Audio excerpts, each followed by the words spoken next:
Right. All right. So here's another video, the Get to Know Me sequel.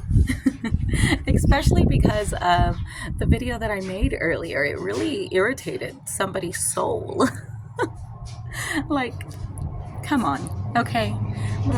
There are just too many platforms and there are just too many content creators where you could simply just keep on scrolling past people you don't like, but instead you have to just be so irritated in your soul. I don't know if you did something to somebody along the line and you got something to feel guilty about, so you gotta comment on it because you're still battling that situation internally. But anyhow, let's get on to it, okay? I have experienced a lot of angry men in my life. I don't blame any of them. I don't hold any kind of bitterment, resentment. Get over yourself, okay? Started very young. Whenever I was younger with living around my parents, everybody always makes the argument, oh, at least you had a dad growing up. My dad used to shake his glass and my mom could hear the ice rattling and she knew that meant he needed more drink. Okay? That was just a part of that situation.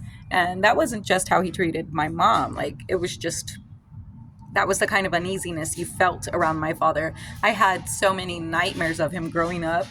Like, as an adult, I would like shut my eyes and it would play as like back in the old school garages. I don't know if any of y'all still have them.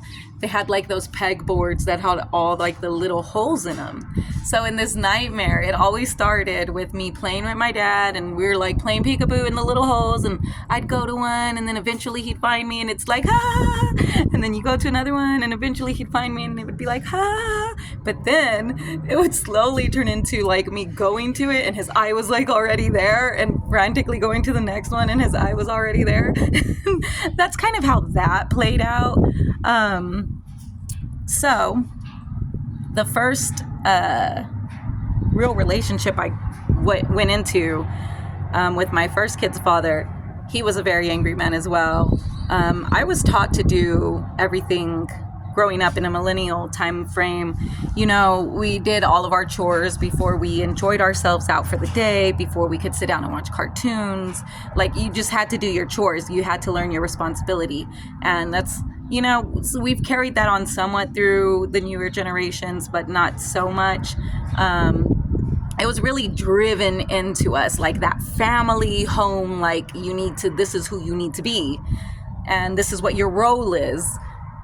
Those who know. And so I'm like, I have to stay in this place. It's better for the kids to have mom and dad together. It's not. Ultimately, it was not. It was a very intense relationship, because I'm not going to go into the ins and outs of it. I did make a short on that, of just like some of the biggest moments in that relationship, because it continued throughout the entire thing every single day. You never knew. You just never knew what was going to set somebody off and make things happen. And I was just doing what I could do as a young girl. And of course I left, and of course I came back. And I don't like the people who say, well, just leave. It's not that easy mentally to escape a situation like that. Next relationship I get into, I'm still very young. I ended up happening to get pregnant. And in this marriage, it was my first marriage, he understood what had gone on in my past, because one day we were play wrestling and my daughter had gotten very frigid and like, she looked very tense, and he said, what's going on? And I said, they've just seen things and they don't really respond to this very well. And he took it from there. We never play fought again. Like, even just play fought, we just didn't do it. It was just an understanding that the kids needed a very calm situation. However, in this marriage, I became a church elder. I was a bank teller full-time, taking care of business. Like I said, I'm not solely blaming any of these people. I should have started making better choices. Like I said, also, it is not easy to escape that kind of situation mentally. It does say that they say in general, it takes somebody like 3 times to leave before they actually like leave their, I don't know what I can say and can't say on here, smoozers. I don't know what to say. But anyhow, during that marriage, I started to hear things I was a church elder. So I approached my husband and I told him, this is what I'm hearing. Can you shed any light on it? Because I'm going to give you the benefit of the doubt. You're my husband. I'm a church elder. I just felt like conviction that was how I was supposed to carry this out. And it ending up where it ended up. Okay. I already made the short. This is not the time or place to just go into every single thing because there was a lot. The timeline is intense and there was a lot that happened during that. But like I told the angry baby Benson in my comments, sit down, calm down, because they called me an attention seeker. And it's not that. I'm going over my life, and that's a part of my life. CPTSD, you cannot help that. Mentally, I'm going through a lot to get over these things, but internally, that's my past. It is a part of my story. I'm telling it, whether you like it or not. And it's not attention seeking. I'm literally just putting my story out there. And if you stick around, you'll get to the newer versions. Okay. I don't want to give those guys any time, any attention. I don't want the story to turn towards them because their story doesn't matter. This is my story. This is my life. We've moved on from those things. I am in a new peaceful apartment. And I say that just because, I am separated and things did go on during that marriage that we'll not discuss because I'm still married. This is still a new separation, and there's a lot for me to work through and grow from and grow into as well. So, yeah, I've experienced quite a bit of angry men in my life. I no longer have the tolerance for them or the patience for them. It's just comical. It's I don't even know how to say that word right. I'm a Texan. I'm sorry. I say a lot of things weird. A lot of things. Even my own family makes fun of me. Maybe I have a speech impairment. I don't know. Maybe it's just from getting Mike Tyson all these years. I have no idea.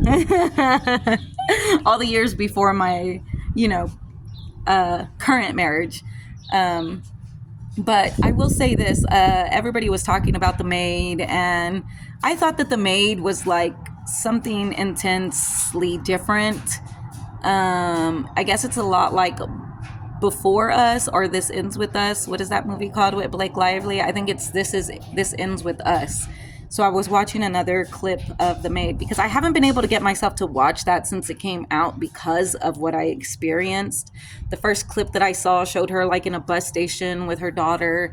I'm not exactly sure what's going on, but if you saw my short, that is exactly kind of the timeline that led us back home. So I just haven't been able to bring myself to watch it, but I was seeing more clips online lately, and I realized that the show is about emotional abuse. And I will say this, I'm in a new peaceful apartment. You don't know what constant screaming and constant belittling and constant blaming can do to somebody emotionally. And it does get you in a very vulnerable position. Stress and emotions can start affecting you physically, and it can start affecting your health.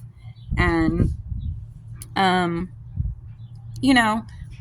like I said, my responses aren't always right either. I also have CPTSD, so if I feel like I'm in a corner where I need to defend myself, I do tend to get aggressive myself, and it is something that I have worked on.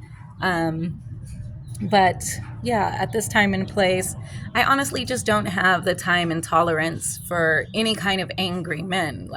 Sit down, take a breather, learn how to communicate with your words, and then maybe we can fix this. Whatever this is, whatever situation it might be. Because, I don't understand if you're just angry at home and you have people who are entertaining it the way that I was entertaining it and making excuses and, oh, he's a good man, Savanah. He's just in a tough situation. That doesn't mean he needs to treat you like that, yell at you like that, talk to you like that. It doesn't mean any of that. Sorry.